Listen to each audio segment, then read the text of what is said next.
الفيديو ده للرجالة بس، عشان انا عملت لهم اقوى حاجة طالعة ترند في الخليج وهي التغميسة. لكن التغميسة دي مش اي تغميسة، تغميسة رجالية فرمونية فقط.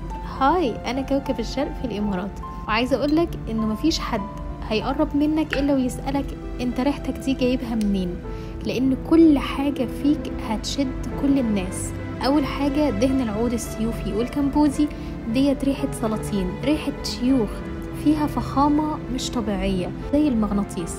اما بالنسبة لمسك العنبر والباتشولي فدوت فرمونات طبيعية بتخلي اي حد يتشد للريحة دي بدون اي مجهود. الريحة دي بتخلي عندك ثقة قاتلة وبتحرك اللي قدامك من غير ما تحس.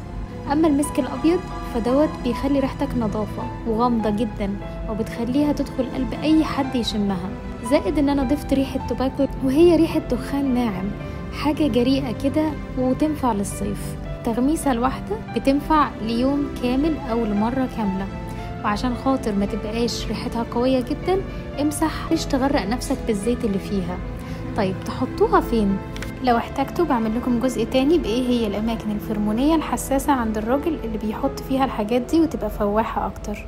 الروايح دي بالنسبة لكم بتغيب عقل اللي حواليكم حقيقي، لو حد شمها بيغيب عقله، بيحس بهلاوس كده انه ازاي الشخص دوت ريحته عاملة كده. فما تستنوش، اشتروها دلوقتي واعرفوا انها بتيجي مع تلة من الدهن العود الفرموني اللي انا عملته خصيصا ليك انت لوحدك.